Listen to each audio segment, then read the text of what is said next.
There's a big difference. I tell people we are not where we want to be, but we are better than we could have imagined. Because let's not, people's argument is, oh, Nigeria is because they have a high population. Forget that argument. And comparison. In comparison, Kenyans are churning out very high quality productions than Nigeria, in my view. Nigeria is churning out a lot of productions, but that is the same thing that's happening in our River Road industry. Even Kenya, we have the River Road film industry, which is churning out a lot of content. Yeah, I don't know if you agree with me or not. Yes. Sorry to cut you.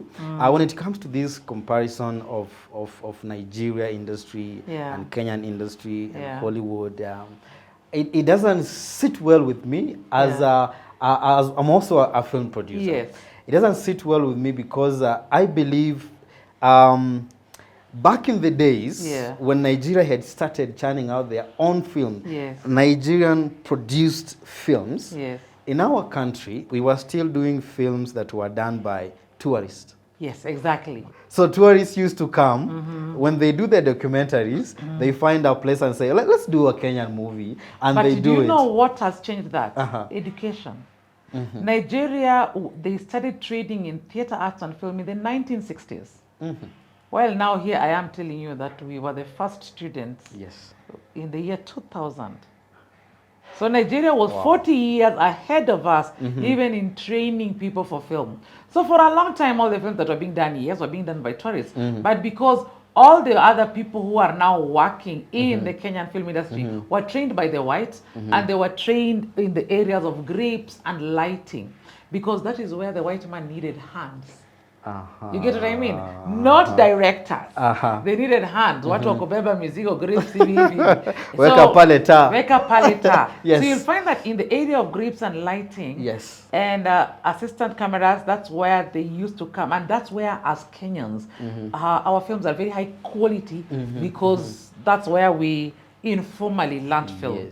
But when we started learning film formally, because for the industry to grow, that formal learning is very good for directors, producers, script writers, the people who drive where the money is, you get it. So when we started learning it, it is 40 years after Nigerians. So we can't compare. You can't compare. It's like right now, a student who has just finished Form 4 and my 20 years of experience, they can be lucky and shoot up because of digital era. But that is just 1%. The other 99% going through the same journey, they will still need to take that time. So that's the thing. Yes. The same way we can't reach Hollywood because they started how many years ago? 150 years ago. You get it? So many years ago. So you can't compare yourself with people who have been there before you earlier. You can really try and challenge. Some people might be lucky here and there, but I think we are at a very good place right now as an industry. And I believe in East Africa, we are the best. We are. In Eastern Africa, actually. Yeah, Eastern Central Africa. We are the best. What Kenya needs right now are marketers and distributors for film.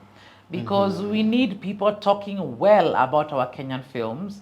Because you'll find somebody saying, I don't watch Kenyan films. Then they ask them, which one have you watched? None.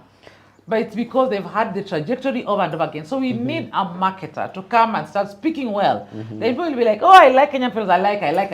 Then the trajectory goes all around.